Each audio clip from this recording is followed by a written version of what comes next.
दोस्तों, किसी से खुद की तुलना मत करो क्योंकि बाज कभी तितलियों के साथ नहीं उड़ता।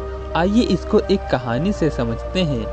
एक जंगल में एक कौवा रहता था जो सारा दिन मस्ती में उड़ता और खुश रहता था। बस उसे एक शिकायत थी कि वह सुंदर नहीं था। एक दिन उस कौवे ने जंगल में एक पक्षी को देखा जो बहुत ही सुंदर था। वह उसके पास गया और उससे पूछने लगा कि तुम कौन हो, तुम तो बहुत ही सुंदर हो। तो उस पक्षी ने जवाब दिया कि मैं एक हंस हूँ। कौवे ने कहा कि तुम तो बहुत सुंदर हो, तुम तो बहुत खुश होगे ना, तुम्हारी जिंदगी बहुत अच्छी होगी।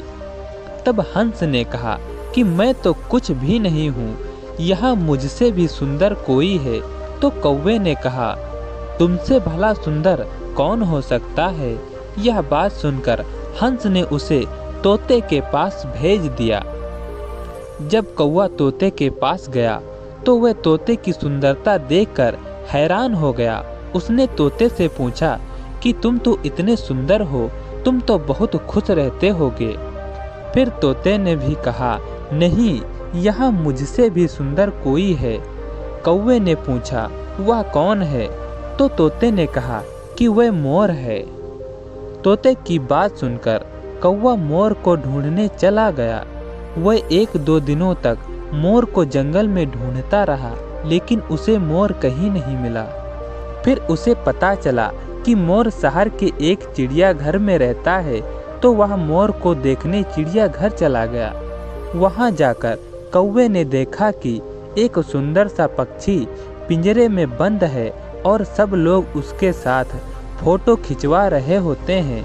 वह मोर के पास जाता है और उससे पूछता है कि तुम इतने सुंदर हो, तुम्हारी जिंदगी तो बहुत अच्छी होगी। यहाँ कितने सारे लोग तुम्हें देखने आते हैं और तुम्हें आराम से यहाँ खाने को भी मिलता है। तब मोर ने कहा कि ये भी कोई जिंदगी है, जिंदगी तो तुम्हारी है। जब चाहो कहीं भी उड़ जाओ और कहीं भी चले जाओ। मुझे देखो, मैं इस पिंजरे के बाहर नहीं जा सकता। मुझे अपनी सारी जिंदगी इसी पिंजरे में गुजारनी होगी। इस कहानी से हमें यह सीख मिलती है कि हम हमेशा खुद की किसी और से तुलना करते रहते हैं कि हमारे पास यह नहीं है, वो नहीं है, उसके पास सब कुछ है, उसकी ज़िंदगी बहुत ही अच्छी होगी।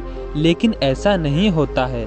हर किसी की ज़िंदगी मुश्किल होती है, लेकिन हम किसी और की तरह बनने में इतने व्यस्त हो जाते हैं कि हमें खुद को पहचानने का समय ही नहीं मिलता।